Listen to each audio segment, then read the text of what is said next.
বন্ধুগণ, আজকে আমি সম্পূর্ণ নিরামিষ একটা সয়াবিনের রেসিপি আপনাদের সঙ্গে শেয়ার করব। মটর ডাল দিয়ে এই সয়াবিনের রেসিপি একবার খেলে এর স্বাদ কিন্তু 10 দিন মুখে লেগে থাকবে। নমস্কার বন্ধুরা, আমি মুনমুন কিচেনে আপনাদের সবাইকে স্বাগত। প্রথমেই এই সয়াবিনটা সেদ্ধ করে নিতে হবে। তার জন্য গ্যাসের উপর একটা পাত্রে আমি জল বসিয়ে দিয়েছি, আর তার মধ্যে দিয়ে দিয়েছি সামান্য অল্প পরিমাণের লবণ। লবণটা দিয়ে সয়াবিনটাকে আগে ভালো করে একটু সেদ্ধ করে নেব। এই নিরামিষ সয়াবিন ভাত, রুটি, পরোটা, নান সব কিছুর সঙ্গেই, লুচি যা কিছুর সঙ্গেই পরিবেশন করবেন সকলের সঙ্গেই কিন্তু একেবারে পারফেক্টভাবে জমে যাবে এই রকম একটা রেসিপি। তো এখানে দেখুন খুব সুন্দর করে আমি সয়াবিনটা সেদ্ধ করে নিয়েছি। এবারে এই সেদ্ধ করা সয়াবিনগুলোকে আমি তুলে নিচ্ছি একটা অন্য পাত্রের মধ্যে, নিয়ে ভালো করে ঠান্ডা জল দিয়ে সয়াবিনগুলোকে ঠান্ডা করে নিতে হবে। সব সয়াবিনগুলো তুলে নিয়েছি এই পাত্রের মধ্যে, দিয়ে ফ্রিজের একটু ঠান্ডা জল দিয়ে আমি 2-3 বার জল পাল্টে ধুয়ে এই সয়াবিনগুলোকে ঠান্ডা করে নিয়েছি। এবারে এখান থেকে চেপে চেপে সয়াবিনের মধ্যে থাকা যে এক্সট্রা জল, ওটাকে কিন্তু একদম বার করে দিতে হবে। মানে এই জলটা যেন একদম না থাকে, সেইভাবেই সয়াবিনটা এভাবে চেপে চেপে ওর ভেতরে থাকা জলটা সম্পূর্ণ বার করে নেব। একবার আপনারা এইভাবে বানিয়ে দেখুন, মাটন, চিকেন সব ফেল করে যাবে সয়াবিনের এই রেসিপিতে।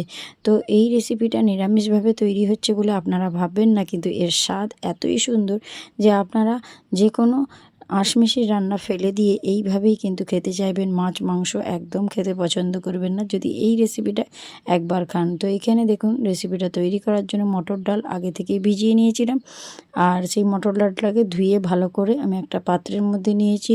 সঙ্গে নিয়েছি ভেজানো সয়াবিন, আর নিয়েছি 1 চামচ 5 ফোড়ন। আজকে 5 ফোড়ন দিয়ে আমি আজকে রেসিপিটা তৈরি করব।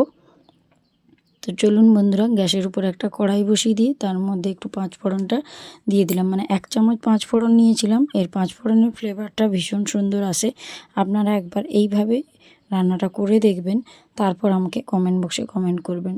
শুকনো কড়াই আমি 5 ফোড়নটাকে নাড়াচাড়া করে খুব সুন্দর ভেজে নিয়েছি। আর আপনারা যখন এই ফোড়নটা ভাজবেন দেখবেন খুব সুন্দর একটা গন্ধ আসবে। মানে ফোড়নটা ভাজলেই এত সুন্দর একটা গন্ধ আসে না বন্ধুরা, যে যখন আপনারা বানাবেন তখন আপনারা নিজেরাই বুঝতে পারবেন। ফোড়নটা খুব সুন্দর করে ভেজে নিয়ে একটা প্লেটে এখন রেখে দিয়েছি। আর ওই একই কড়াইয়ের মধ্যে বেশ কিছুটা পরিমাণে আমি সরষের তেল নিয়ে নিয়েছি। তেলটা একদম ধোঁয়াটা ভালো করে গরম হয়ে গেলে তেলের মধ্যে দিয়ে দিচ্ছি সামান্য অল্প পরিমাণে একটু হলুদের গুঁড়ো, আর দিয়ে দিচ্ছি সামান্য অল্প পরিমাণে একটু লবণ। লবণ আর হলুদের গুঁড়োটাকে তেলের মধ্যে দিলে এখানে রেসিপির কালারটা ভীষণ সুন্দর আসবে। কালার করার জন্য আপনাদেরকে আর কাশ্মীরি লঙ্কার গুঁড়ো ব্যবহার করতে হবে না। আপনারা এইভাবে রান্নাটা করে দেখবেন, বিশ্বাস করুন বন্ধুরা, আমি কথা দিচ্ছি এতটাই স্বাদ হয় যে আপনারা কিন্তু মাছ মাংস আর কেউ খেতে পছন্দ করবেন না। এইভাবেই সয়াবিন রান্না করে আপনারা বাড়িতে খাবেন এবং আপনাদের পরিবারের লোক এইভাবেই বারবার বানানোর অনুরোধ করবে। সয়াবিনটাকে খুব ভালো করে আমি তেলের মধ্যে নাড়াচাড়া করে ভেজে নেব, যাতে খুব সুন্দর একটা লালচে কালার আসে, তাহলে দেখবেন খেতে ভালো লাগবে। সয়াবিনটাকে ভালো করে ভাজলে দেখবেন রেসিপিটা এমনিতেই এতটা সুন্দর হবে যে বলে আপনাদেরকে বোঝাতে পারবো না। তো এখানে দেখুন খুব সুন্দর করে সয়াবিনটাকে আমি নাড়াচাড়া করে ভেজে নিয়েছি। এবারে এগুলোকে তুলে নেব একটা অন্য পাত্রের মধ্যে।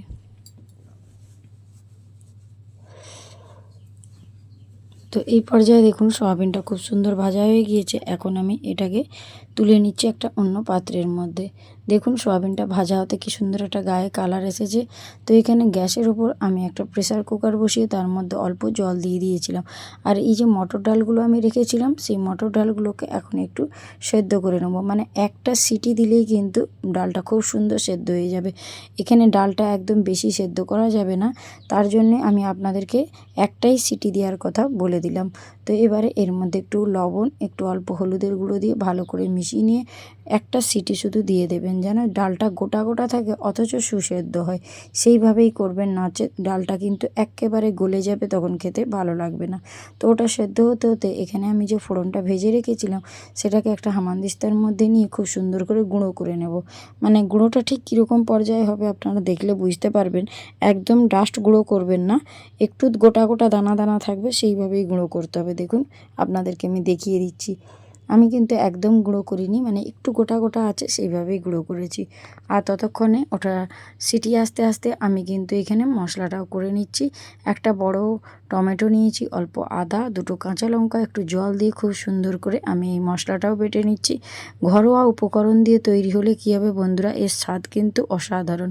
এখানে দেখুন আমি কিছু গুঁড়ো মশলা নিয়েছি হাফ চামচ লঙ্কার গুঁড়ো, হাফ চামচ ধনে গুঁড়ো, হাফ চামচ হলুদের গুঁড়ো। এবার সমস্ত গুঁড়ো মশলাগুলোকে নিয়ে একটুখানি জল দিয়ে ভালো করে আমি গুলে নিচ্ছি। এতে করে রান্নাটা করলে এর স্বাদ কিন্তু অসাধারণ আসে। আপনারা যদি মশলাটা এইভাবে একটু আলাদা করে গুলে নেন, তাহলে দেখবেন এর কালারটাও যেমন সুন্দর আসবে, খেতেও ভীষণ ভালো লাগে। এই পদ্ধতিতে একবার এই রান্নাটা করার অনুরোধ রইল। তো ততক্ষণে দেখুন আমার কিন্তু এখানে সিটি একটা দেওয়া হয়ে গিয়েছিল। এবারে প্রেসারের আমি ঢাকনাটা খুলে নিয়েছি, আর ডালটা ঠিক কীরকম সেদ্ধ হবে আমি আপনাদেরকে দেখিয়ে দিচ্ছি। দেখুন ডালটা কিন্তু একটুও আমার গলে যায়নি, একদম গোটা গোটা দানা দানা রয়েছে, অথচ সুন্দর সেদ্ধ হয়েছে। দেখুন হাতের সাহায্যে আমি চেপে দিতেই সুন্দর সেদ্ধ হয়ে গিয়েছে। এবারে ওই ডালটাকে একটা সাইডে রেখে দিয়ে গ্যাসের উপর সেম সেই কড়াটাই বসিয়ে দিয়েছিলাম। তার মধ্যে দিয়ে দিয়েছি অল্প পরিমাণে একটু সর্ষের তেল। তেলটা গরম হয়ে গেলে হাফ চামচ কালো জিরে দিয়ে দিলাম দুটো তেজপাতা, একটা শুকনো লঙ্কা। এবারে এগুলোকে একটু ভালো করে ভেজে নিতে হবে। আর শুকনো লঙ্কা আর তেজপাতা আর কালো জিরেটা ভাজলে দেখবেন ভীষণ একটা সুন্দর গন্ধ আসবে। এটা এমনিতেই ভীষণ ভালো লাগে, আমার তো খুব ভালো লাগে, তো আপনাদের কেমন লাগে জানি না। এবারে এখানে বেটে রাখা ওই মশলাটা ওর মধ্যে দিয়ে দিলাম, দিয়ে ভালো করে নাড়াচাড়া করে প্রথমে আগে একটু মশলাটাকে কষিয়ে নিতে হবে। মানে সরাসরি তেলে দেওয়ার পরেই আপনারা কিন্তু অন্য কোনো মশলা ব্যবহার করবেন না, আগে মশলাটাকে একটু কষিয়ে নেবেন। মিক্সির বোলটা ধুয়ে অল্প জল দিয়ে দিলাম, দিয়ে নাড়াচাড়া করে মশলাটাকে আগে 1 মিনিট মতো একটু এইভাবেই কষিয়ে নেব। তো একটুখানি কষানো হতেই দেখুন কত সুন্দর তেল ছেড়ে দিয়েছে মশলা থেকে। তো এই রকম পর্যায়ে আমি যে গুঁড়ো মশলার ব্যাটারটা তৈরি করে রেখেছিলাম সমস্ত কিছু, সেটা আমি এর মধ্যে দিয়ে দিলাম। এবার ওই গুঁড়ো মশলাটা দেওয়ার পরও আবারও নাড়াচাড়া করে ভালো করে মশলাটা কষিয়ে নিতে হবে, যতক্ষণ না মশলা থেকে তেল ছাড়ছে। কারণ মশলার কাঁচা গন্ধ ছাড়লে রেসিপি একদম ভালো হবে না। তার জন্য একটু ধৈর্য ধরে সময় নিয়ে মশলাটা কষিয়ে রান্না করবেন, দেখবেন এতে করে রেসিপি খুব ভালো হয়। যে কোনো মশলার যদি গন্ধ ছাড়ে কাঁচা কাঁচা গন্ধ, তাহলে কিন্তু তরকারি বলুন আর অন্য কিছু যাই রান্না করুন না কেন খেতে ভালো লাগবে না। তো মিডিয়াম ফ্লেমে রেখে আমি মশলাটা কষিয়ে নিয়েছিলাম। এখন দেখুন মশলা থেকে অলমোস্ট তেল ছাড়তে শুরু করে দিয়েছে। তো খুব সুন্দর করে দেখুন মশলা থেকে তেল ছেড়ে দিয়েছে। আপনারা নিশ্চয়ই দেখে বুঝতেই পারছেন যে মশলাটা খুব সুন্দর কষানো হয়ে গিয়েছে, কারণ মশলা থেকে তেল অলরেডি ছেড়ে দিয়েছে। এইরকম পর্যায় পর্যন্ত মশলাটা কষিয়ে নিতে হবে। এবারে এর মধ্যে দিয়ে দেবো সেদ্ধ করে রাখা ওই মটর ডাল। যে মটর ডালগুলোকে আমি একটা প্রেসার কুকারে সিটি দিয়ে আমি ডালটাকে সেদ্ধ করেছিলাম একদম গোটা গোটা রেখে, সেই সেদ্ধ করা ডালটা এখন এই মশলার মধ্যে দিয়ে নাড়াচাড়া করে আবারও বেশ কিছু সময় রান্না করে নেব। তো রান্না করতে করতে দেখবেন ডালের কালারটাও চেঞ্জ হয়ে যাবে, সুন্দর একটা কালার আসবে। তো তার জন্যই এখন আমি এর মধ্যে দিয়ে দেব ভেজে রাখা সেই সয়াবিনগুলো, যে সয়াবিনগুলো আমি ভেজে রেখেছিলাম, সেই ভেজে রাখা সয়াবিনটাও দিয়ে দিলাম। এখন একসঙ্গে মটর ডালটা আর সয়াবিন দিয়ে খুব ভালো করে কষিয়ে নিতে হবে। এই কষাতে কষাতে দেখবেন কালারটা চেঞ্জ হয়ে যাবে। দেখুন এখন সুন্দর একটা কালার এসে গিয়েছে, তখনের যে কালারটা ছিল তার থেকে এখন কালারটা চেঞ্জ হয়ে গিয়েছে। আর এখন দেখবেন সুন্দর একটা মিষ্টি গন্ধও আসবে, আর মশলা থেকে দেখবেন তেল ছাড়তে শুরু করবে। তো সেই পর্যায় পর্যন্ত আমি একটু কষিয়ে নিয়েছিলাম। এখন দেখুন কত সুন্দর তেল ছেড়ে দিয়েছে। তো এইভাবেই কিছুটা সময় যদি আপনারা রান্নাটা করে নেন, তাহলে খেতে ভালো লাগবে। তো এখন ডাল আর সয়াবিন দিয়ে মশলার সঙ্গে ভালো করে কষিয়ে নিয়ে একটু ঢাকা চাপা দিয়ে স্ট্যান্ডিং টাইমে রেখে দেব। তো কিছুটা সময় আমি এইভাবে রেখে দিয়েছিলাম। দেখুন এতে করে সুন্দর একটা কালার এসেছে, বুঝতেই পারছেন। আর যে জলটা ছিল সেটাও কিন্তু একদম শুকনো শুকনো হয়ে গিয়েছে। এবারে এর মধ্যে আমি একটু পরিমাপ করে কুসুম গরম জল দিয়ে দেবো। ডাইরেক্ট ঠান্ডা জলটা দেবেন না। আমি আগে থেকেই কুসুম গরম জল করে রেখেছিলাম, তো সেখান থেকে 1 বাটি আমি জল দিয়েছি, মানে স্টিলের বাটির 1 বাটি আমি জল দিয়েছি মাপ করে। আপনারা যে কোনো পাত্রে মাপ করে নেবেন। তো এখানে আমি 1 বাটি জল দিয়ে ভালো করে নাড়াচাড়া করে নিলাম। করে নিয়ে এটাকে কুক করে নিতে হবে 2 মিনিট মতো। 2 মিনিট একটু ফুটিয়ে নিলেই দেখবেন এই যে জলটা দিয়েছি এটা একদম সুন্দর মাখো মাখো হয়ে যাবে, মানে তরকারিটা একটু বসা বসা টাইপের হবে, যেটা ভাত, রুটি, পরোটা সব কিছুর সঙ্গেই খেতে ভালো লাগবে। আর একটু নাড়াচাড়া করে নিলাম আর একটুখানি ফুটিয়ে নিয়েছিলাম। এতে করে দেখুন যে পরিমাণ জলটা দিয়েছিলাম এটা কিন্তু অনেকটাই কমে গিয়েছে, আর এটা কিন্তু ঠান্ডা হলে আরও বসে যাবে বন্ধুরা। তো তার জন্য জলটা একটু বুঝে শুনে দেবেন। এখন আমি যে পাঁচফোড়নটা গুঁড়ো করে রেখেছিলাম সেই গুঁড়ো করে রাখা ফোড়নটা ওর মধ্যে দিয়ে দিলাম, দিয়ে ভালো করে নাড়াচাড়া করে এর সঙ্গে মিশিয়ে নিলাম।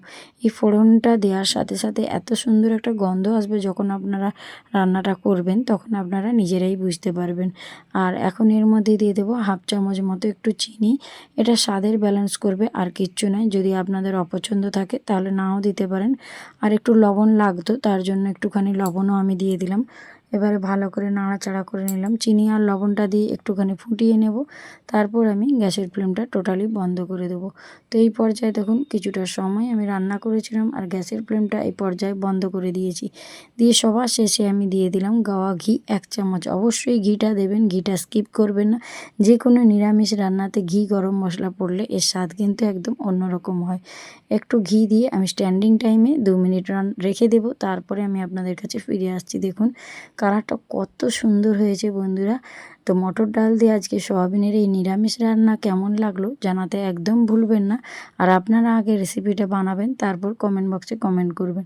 এবারে আমি কিন্তু একটু ওপর থেকে ধনেপাতা ছড়িয়ে দিলাম, এতে করে খেতেও ভীষণ ভালো হয় আর দেখতেও ভীষণ ভালো লাগে। তো ধনেপাতাটা ছড়িয়ে দিয়ে আবারও নাড়াচাড়া করে নিলাম। আর এটা কিন্তু একটু গরম আছে, তার জন্য একটু পাতলা মনে হচ্ছে, তবে ঠান্ডা হলে এটা এক্কেবারে বসে যাবে। তো এবারে একটা পাত্রের মধ্যে আমি সার্ভ করে নিচ্ছি। দেখুন দেখতে কতটা লোভনীয় হয়েছে। তো আজকের আমার এই সয়াবিনের রান্নাটা কার কার ভালো লাগলো অবশ্যই কমেন্ট বক্সে কমেন্ট করবেন। আপনাদের একটা কমেন্ট আমাকে ভিডিও বানাতে উৎসাহ করে। আশা করছি আপনারা আমার সাথে থাকবেন, পাশে থাকবেন।